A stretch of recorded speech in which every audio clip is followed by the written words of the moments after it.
The sun hung low over the plains, casting a golden hue across Tobias Hartwell's weathered ranch. It had been another long day of labor and solitude, the kind of day that settled heavy in a man's bones. Tobias, 37 years old and hardened by the frontier, had seen enough hardship to last 2 lifetimes. But nothing had prepared him for what he found near his water well that quiet evening. A trail of blood, fresh, glistening, cut a path through the dirt like a red ribbon unraveling fate.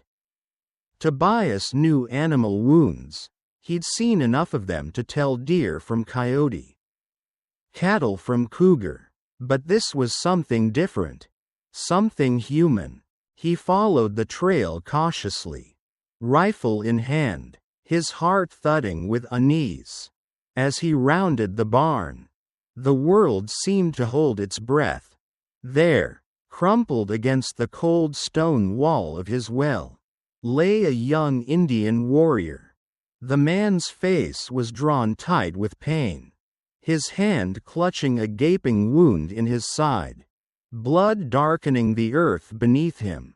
His other hand reached toward the wooden bucket that swayed just out of reach, 3 feet and an eternity away. Their eyes met.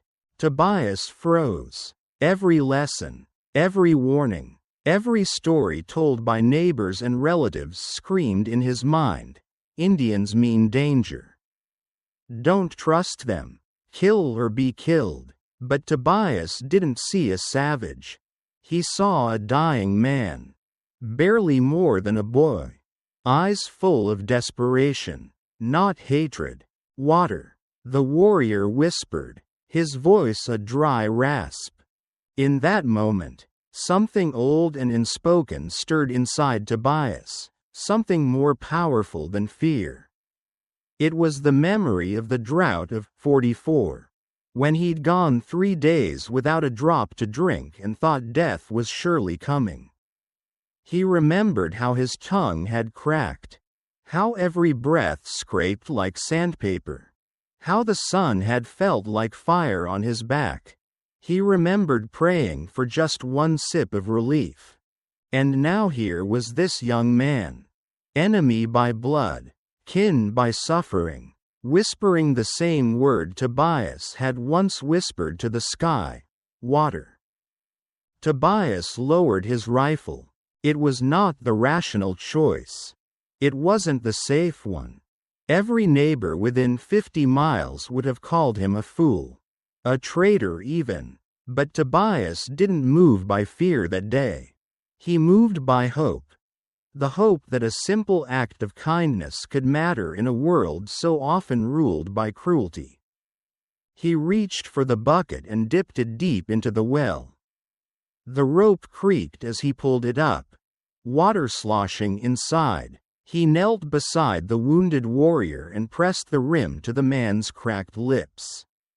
The Indian drank as though the water held life itself. 1 bucket, then 2.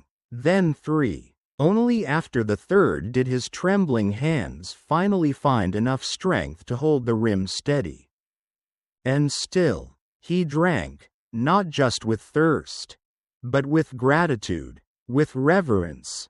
Tobias watched in silence, his heart swelling with something he hadn't felt in years. Not since his wife died back east. Not since the war turned brother against brother. It was love, not romantic, but human, sacred, the kind of love that whispers, "This life matters. This moment matters." As color returned to the warrior's face, Tobias noticed the wound more clearly now. It wasn't from a wild animal. It was a bullet hole, fresh and ugly. Powder burns blackening the skin. Someone had tried to kill this man. Someone had done it up close. Which meant someone might be following him. And the trail led straight to Tobias's ranch. The warrior seemed to sense the danger too. His eyes, still dulled with pain, flicked toward the horizon. He raised a hand and made a cutting motion across his throat. Danger was coming. Tobias's stomach turned. He should hide the man. Or send him away. Or pretend he'd never seen him. That was what anyone else would do. But Tobias wasn't anyone else. Not today. He saw something in the warrior's eyes. Something that transcended race or war or hatred. He saw a plea for life. And more than that, he saw the hope of peace. Tobias made his decision. He grabbed the man under the arms, whispering reassurances as he lifted him from the ground. The Indian gritted his teeth against the pain, but didn't resist. Tobias half carried, half dragged him toward the root cellar behind the barn, praying they could make it before whoever was tracking that blood arrived. It wasn't easy. Every step felt like a gamble. Every breath came with the fear that he was making a mistake that would cost them both their lives. But Tobias kept going, guided not by certainty, but by the belief that doing the right thing was worth the risk. As they reached the cellar, the warrior touched Tobias's arm and offered the faintest smile. It was a smile filled not with trust, but with acknowledgement. A bond had been formed, one drop of water at a time. They weren't enemies anymore. They were men, human, bound by the oldest truth of all. Kindness is never wasted. Blank. Blank. The last rays of sunlight slipped behind the hills as Tobias closed the cellar door. His heart thudding louder than the hoofbeats he imagined echoing in the distance. The young Apache warrior, Ayana, lay hidden beneath layers of old burlap and sacks of potatoes. His breathing ragged, but steadier now than before. Tobias had done what few men in this harsh, unforgiving land would dare. He'd chosen mercy over fear. And in doing so, he had not only risked his life, but something greater, his place in the world he thought he understood. Then came the sound that ended all illusions of peace. Hoofbeats. Real this time, not imagined, hard and fast. Riders. Tobias turned toward the horizon. And there they were. 6 horses cresting the ridge. Their silhouettes sharp against the burning sky.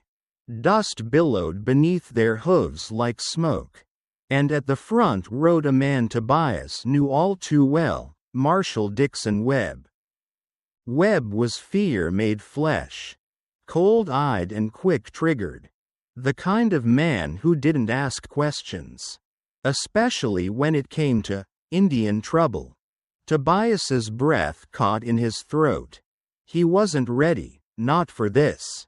He moved quickly, standing in front of the well as if guarding something as simple as water and not a man whose presence could reignite a war. His hands were dirty, his shirt soaked in sweat, but he straightened his back all the same. There was courage in his posture, though his heart was filled with dread. The riders slowed as they approached, forming a loose semicircle with Webb at the center. His pale eyes swept over Tobias. Assessing.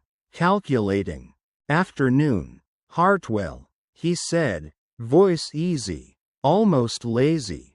Tobias nodded. Marshal, we're tracking a wounded Indian. Webb continued, dismounting with the casual grace of a predator circling its prey. Trail leads straight to your place. Tobias wiped his palms on his jeans. Ain't seen no one. Marshal, been working the south fence most of the day. Webb's gaze moved past him to the dark patches of earth near the well, dried blood. He didn't miss them. He never missed anything. That's so? Webb said quietly. Because that sure looks like blood. Tobias didn't flinch, though he wanted to. Behind him, the wounded Iona waited, still and silent, hidden but not safe. Every second felt like a test. Every breath a balancing act between truth and death. And yet, within Tobias there stirred something steady. Not just the instinct to survive, but something higher. Hope. The hope that truth, if held onto long enough, might still matter. The hope that even men like Webb could be stopped, not by bullets, but by something more enduring. The tension hung like a wire between them. One misstep and it would snap. But then something unexpected happened. From beneath the cellar, unseen by Webb, Iona spoke. Not in English, but in the rolling cadence of his native tongue. His voice, though weak, carried strength, pride, something ancestral and deep. Webb froze. He turned, eyes wide, as if he'd heard the voice of a ghost. The color drained from his face. And when he spoke, it was barely a whisper. "Dear God, you're him." Tobias blinked. "Who?" But before Webb could answer, Iona spoke again, this time in perfect English. His voice like wind after a storm. "Tell him who I am. Marshall, tell him why you came." Webb looked as though the earth itself had betrayed him. He turned to Tobias, his voice breaking with disbelief. "This is Iona, son of Chief Takakota. He's the one who brokered the peace treaty last spring, the one that stopped the war." The words hit Tobias like a bolt of lightning. The man he'd saved wasn't just anyone. He was the reason families slept peacefully at night. The reason the land hadn't been soaked in blood for the past year. And yet, he was running. Why? Tobias asked. Why would a peacemaker be hunted? Iona's eyes darkened. There was a meeting. Colonel Morrison and I were to expand the treaty. But it was a trap. He was murdered. I was framed. Someone wants the war to start again. Webb's face twitched. Guilt etched into every line. "You're saying he didn't die in an Indian raid?" Tobias asked slowly. "No," Iona said. "He was killed by men dressed as Apache, speaking enough of our language to fool the witnesses.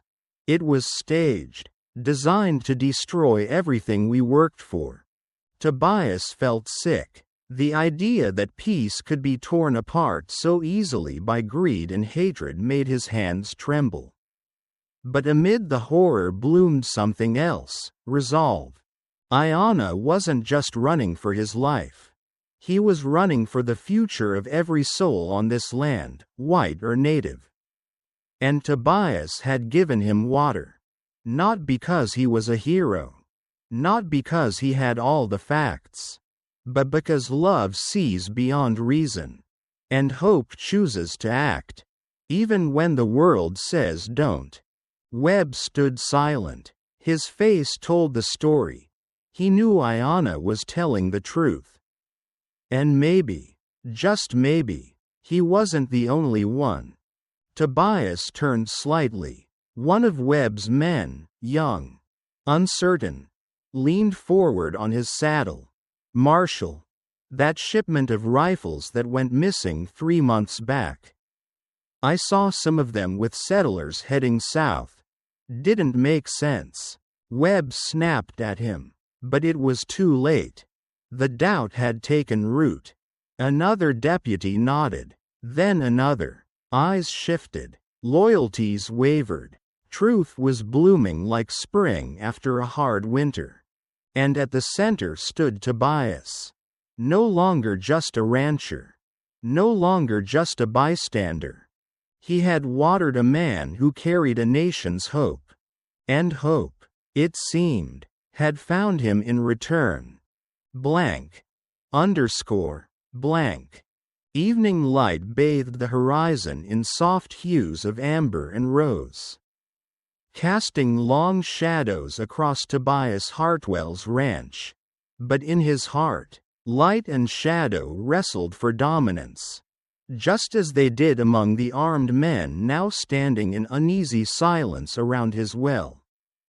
The truth was out, spoken not with thunderous accusations, but with quiet conviction. Ayanna, the wounded Apache warrior Tobias had offered water to, had just laid bare the heart of a conspiracy that could reignite war in the territory.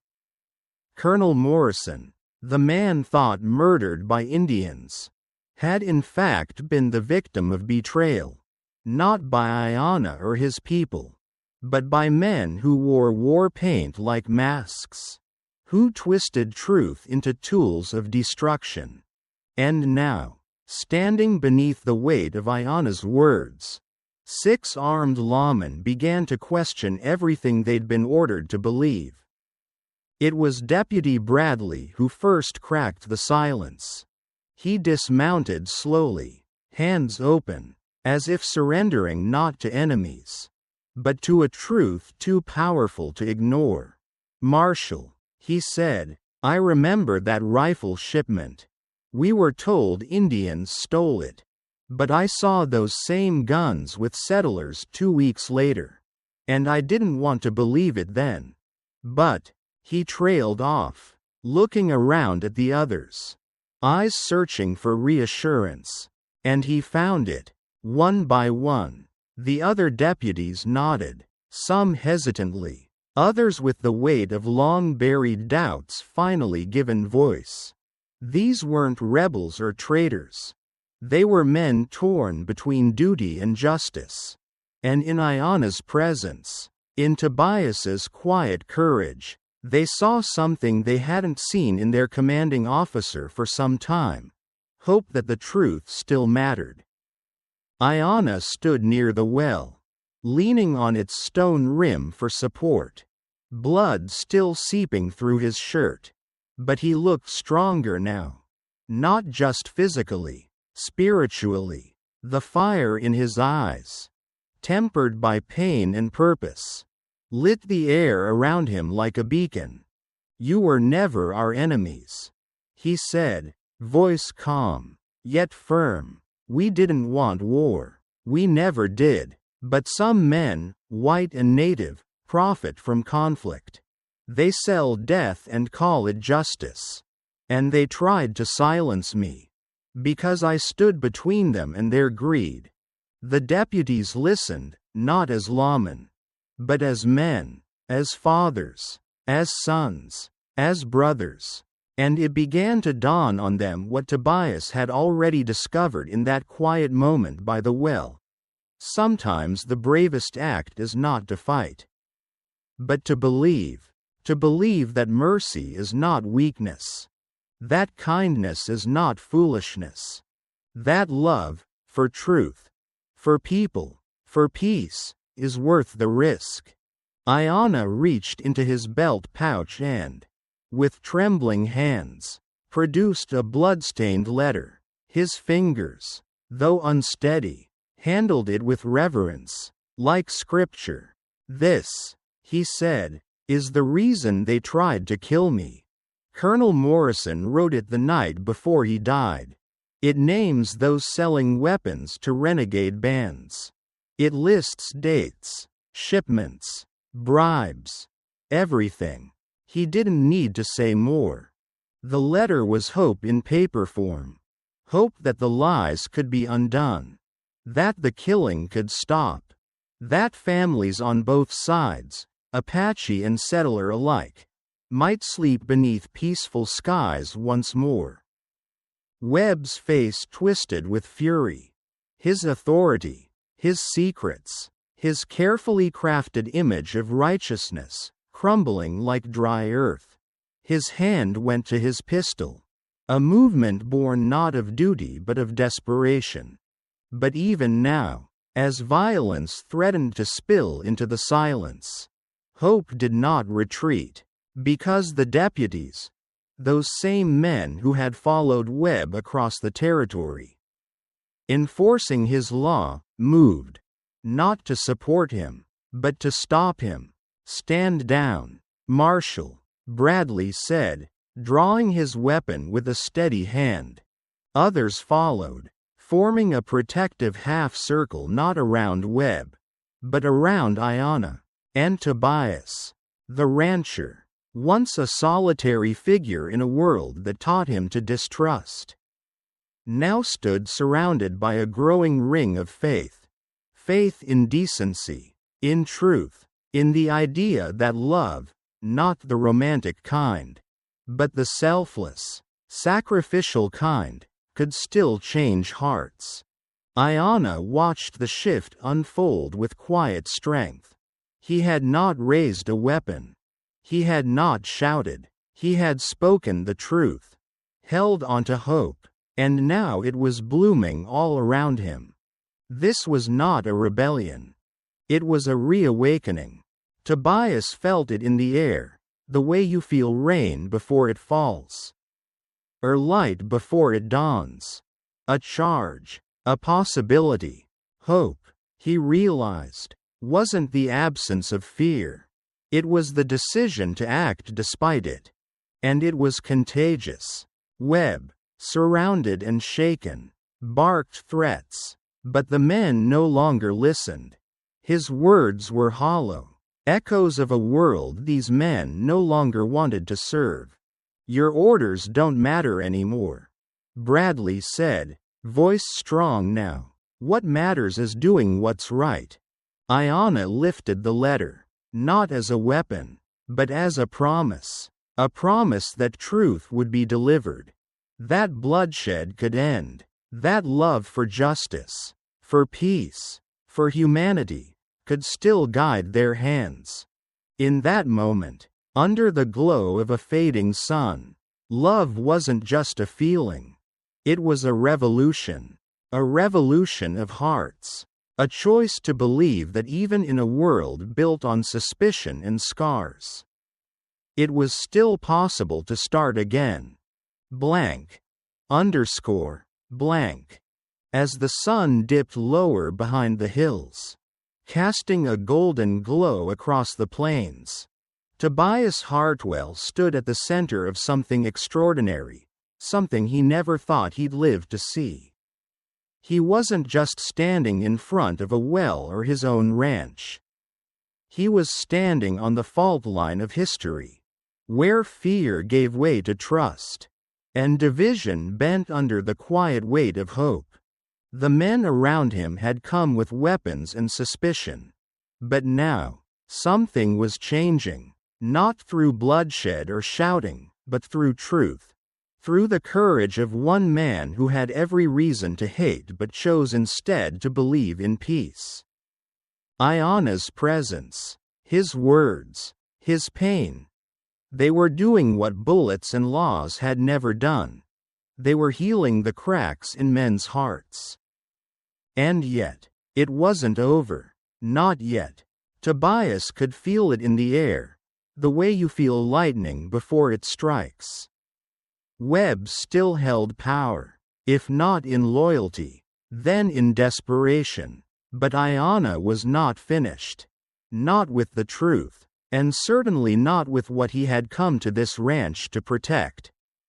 He began to sing. It was unexpected, a soft, ancient melody in the Apache tongue, rich with sorrow and strength, drifting like a prayer into the twilight. Tobias didn't know the words, but he understood. Every man present understood.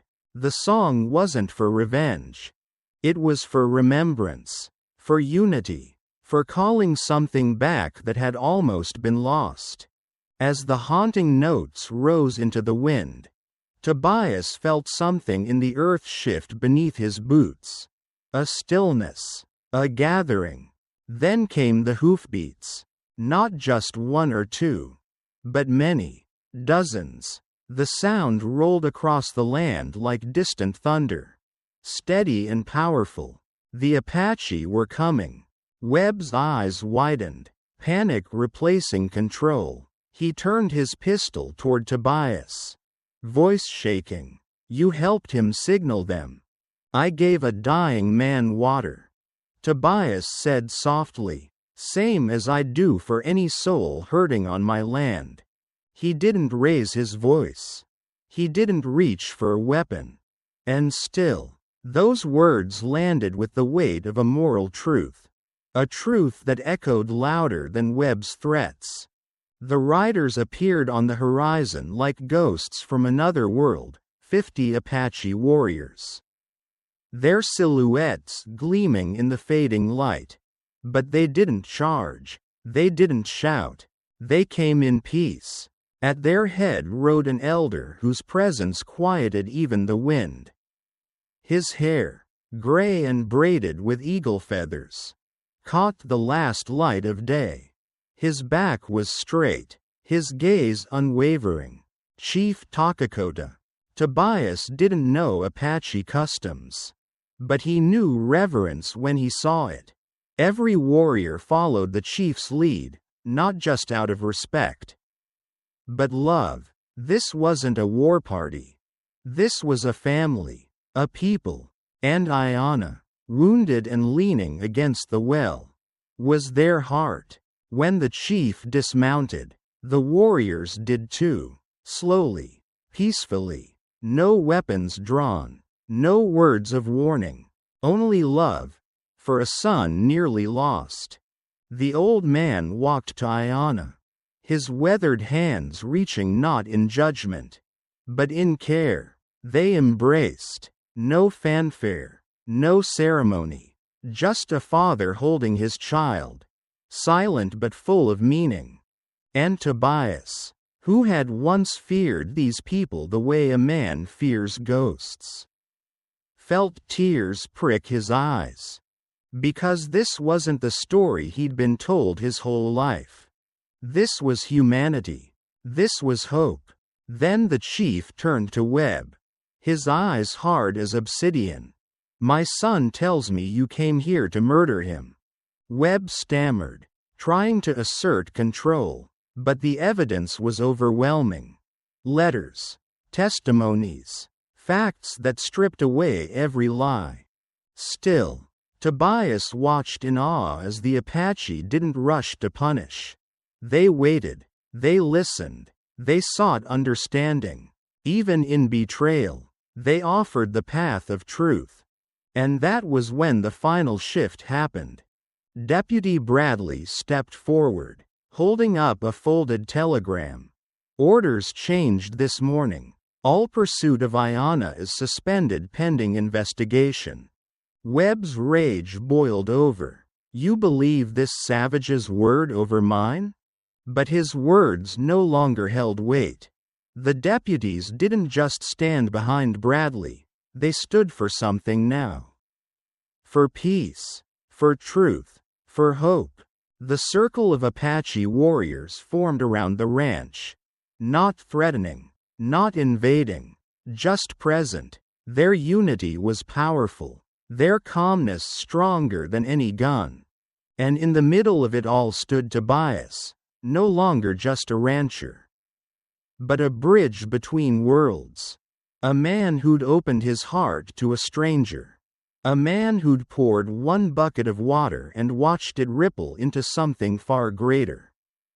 That evening, as the wind carried the last verses of Ayanna's song into the sky, Tobias felt something change in him. It wasn't loud, it wasn't dramatic, but it was real. A peace deeper than silence. A love broader than borders.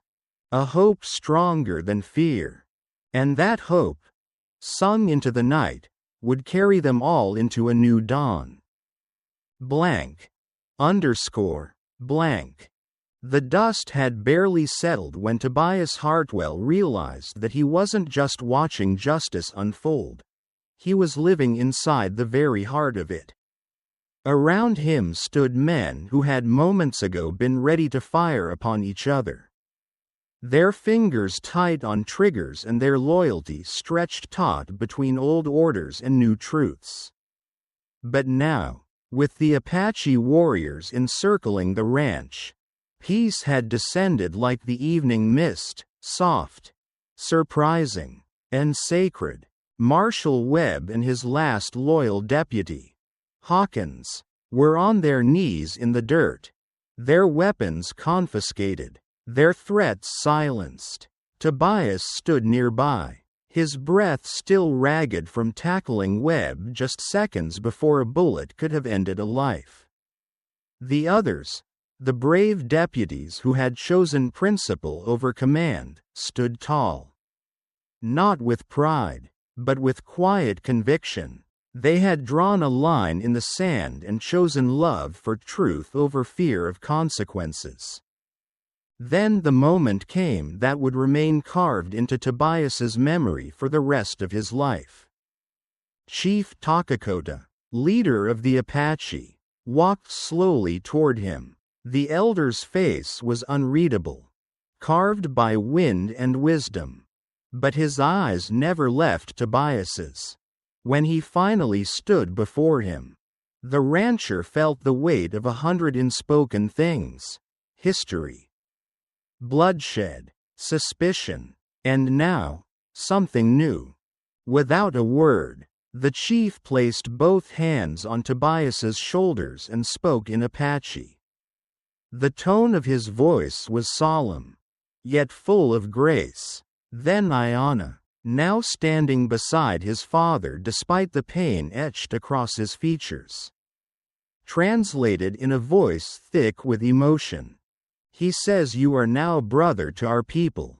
That what you did today, giving water to an enemy, risking your life for truth, showing mercy when fear said otherwise, these are the acts of a true warrior. Tobias stood speechless, warmth blooming in his chest. It wasn't pride he felt. It was belonging, acceptance. He had grown up in a world that told him to divide, to mistrust anyone who didn't look like him, live like him, believe like him. But here, under the setting sun, he was being welcomed by those he'd been taught to fear. What followed was unlike anything Tobias had ever known. The Apache warriors dismounted and formed a wide circle. One by one, they approached him, not to confront, but to connect. Each man placed his hand on Tobias's. Not a handshake, but something deeper, a gesture of respect, of recognition, of brotherhood. They weren't thanking a hero. They were honoring a man who chose love. The final warrior stepped back, and the chief held up an object wrapped in leather. As he unwrapped it, the setting sun caught the glint of eagle feathers and beads, an intricately crafted warlance. Its shaft was worn smooth from generations of hands, its tip still sharp, but its presence was more spiritual than violent. This, Ayanna said, belonged to my grandfather, and his grandfather before him. It has never left our bloodline, until now. The chief placed the warlance in Tobias's hands. It was more than a gift. It was a legacy. Tobias's throat tightened. He had given water to a stranger. He had hidden a wounded man from death. And now he stood wrapped in the warm embrace of a people who had every reason to distrust him, but instead offered him family. All around them, the scene shifted into something almost holy. The warriors formed a circle, not of defense, but of celebration. Ayanna, now seated on a blanket while the tribe's medicine man tended to his wound, caught Tobias's eye and nodded with a quiet smile. He would live, and with him, the treaty would live too. And more than that, hope would live.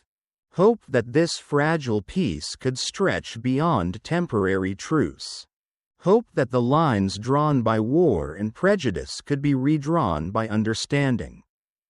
Hope that love, not just for one's own, but for the stranger, the wounded, the enemy, could rebuild what fear had broken. As the sky turned purple and gold, the Apache began to prepare their departure. They moved with purpose, but also with peace. No urgency, no threat. They had come not to conquer, but to witness, to protect, to restore. Before mounting his horse, Iona approached Tobias once more. He gripped his hand tightly. "You saved more than my life today, brother," he said. "You saved the peace between our peoples."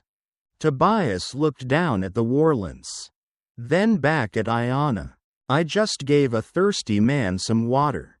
Iona smiled, the lines in his face softening with understanding. "Sometimes, that's how the world changes," he said, "one cup of water at a time." And Tobias believed him. As the riders disappeared into the twilight, a quiet fell over the ranch. But it wasn't the quiet of fear.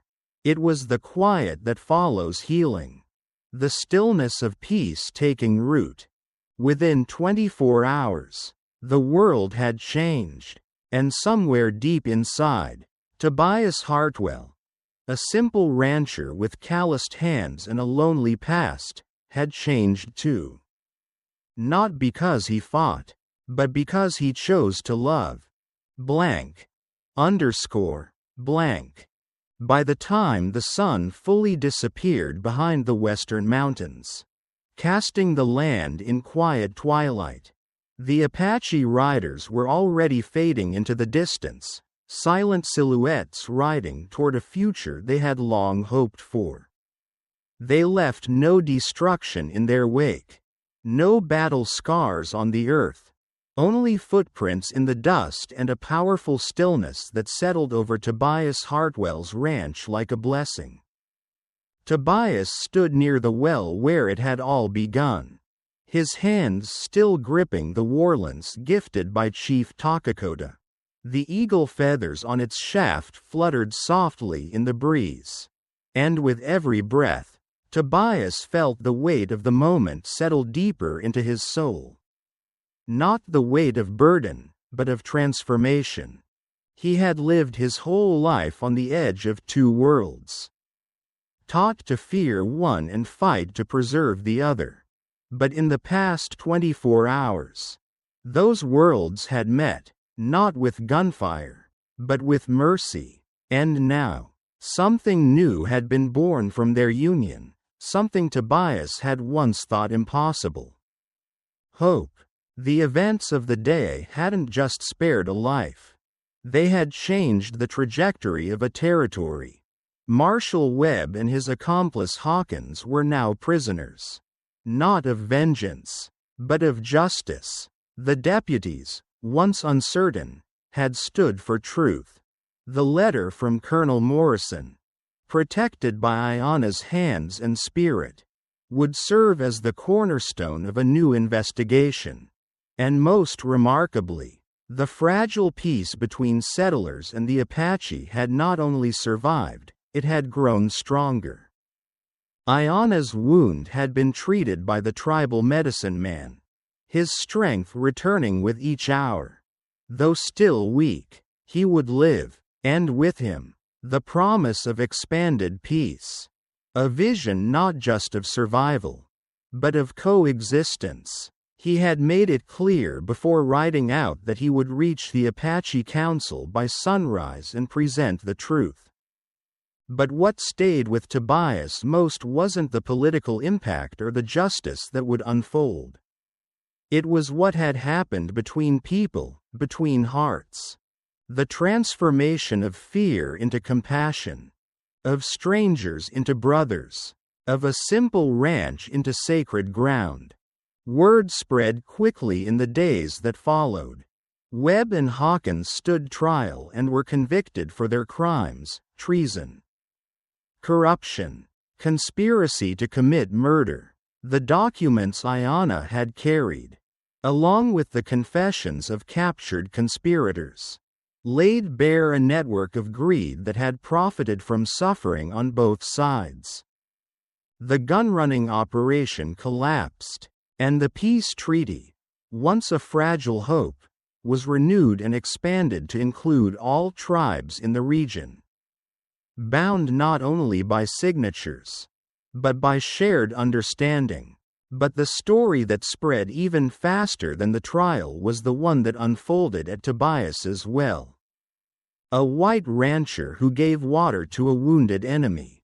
A lawman's men turning their guns away from hate and toward justice. A warrior's song that called not for war, but for family.